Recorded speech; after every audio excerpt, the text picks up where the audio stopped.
മുടിക്ക് എത്രയൊക്കെ ലെങ്ത് ഉണ്ടെന്ന് പറഞ്ഞാലും അതിനൊരു ഉള്ളില്ലെങ്കിൽ കിടക്കുന്ന കാണാൻ ഒരു ഭംഗി ഉണ്ടാവില്ല. ആഫ്റ്റർ ആൻഡ് ബിഫോർ ഞാൻ കൊടുത്തിട്ടുണ്ട് കേട്ടോ. ബിഫോർ ഇത്രയേ ഉള്ളേ ഉണ്ടായിരുന്നുള്ളൂ, ഇപ്പം ഇത്രത്തോളം ഉള്ളു വെച്ചിട്ടുണ്ട് കേട്ടോ. അപ്പോൾ അത് അടിപൊളി ഒരു ഹെയർ പാക്കാണ്. ഞാനത് നിങ്ങൾക്ക് കൂടി ഷെയർ ചെയ്ത് തരാം. അപ്പോൾ അതിനായിട്ട് വേണ്ടത് നമുക്ക് 3 ഇൻഗ്രീഡിയൻസ് മാത്രമാണ് കേട്ടോ. ഇത് നമ്മുടെ റോസ്മേരി ലീവ്സ് ആണ് കേട്ടോ. ഇത് ഞാൻ മീഷോയിൽ നിന്നാണ് മേടിച്ചത്. അപ്പോൾ നിങ്ങൾ വാങ്ങുമ്പോൾ നല്ലത് മാത്രം നോക്കി വാങ്ങാൻ ശ്രദ്ധിക്കുക കേട്ടോ.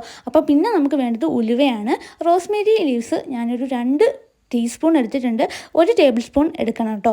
അപ്പോൾ അതാണ് കണക്ക്. ടേബിൾ സ്പൂൺ അളവില്ലാത്തതുകൊണ്ട് ഞാൻ 2 ടീസ്പൂൺ എടുത്തേ ഉള്ളൂ. അപ്പോൾ ഇനി നമുക്ക് വേണ്ടത് ഉലുവയാണ്. ഉലുവ 1 ടീസ്പൂൺ മാത്രം മതി. അപ്പോൾ ഇനി നമുക്ക് ഇതിലേക്ക് ഒരു 2-3 ഗ്രാമ്പ് കൂടി ആവശ്യമുണ്ട് കേട്ടോ. അതും കൂടെ നമുക്ക് ഇട്ടിട്ട് നന്നായിട്ടൊന്ന് ബോയിൽ ചെയ്തെടുത്താൽ മാത്രം മതി. അപ്പോൾ അടിപൊളിയായിട്ട് റിസൾട്ട് കിട്ടുന്ന ഐറ്റമാണ് കേട്ടോ. എന്തായാലും നിങ്ങൾ മിസ് ചെയ്യാതെ ഇതൊന്ന് യൂസ് ചെയ്ത് നോക്കുക. ഗ്രാമ്പ് യൂസ് ചെയ്യുന്നതുകൊണ്ട് നമ്മുടെ ഹെയറിന് എന്തെങ്കിലും പ്രോബ്ലങ്ങൾ ഉണ്ടെങ്കിലും അതെല്ലാം മാറി കിട്ടും കേട്ടോ. അപ്പോൾ ഇതിൻ്റെ ഫുൾ വീഡിയോ നമ്മൾ ചാനലിൽ അപ്ലോഡ് ചെയ്തിട്ടുണ്ട്. കാണാത്തവർ എന്തായാലും ഒന്ന് കയറി കാണണേ.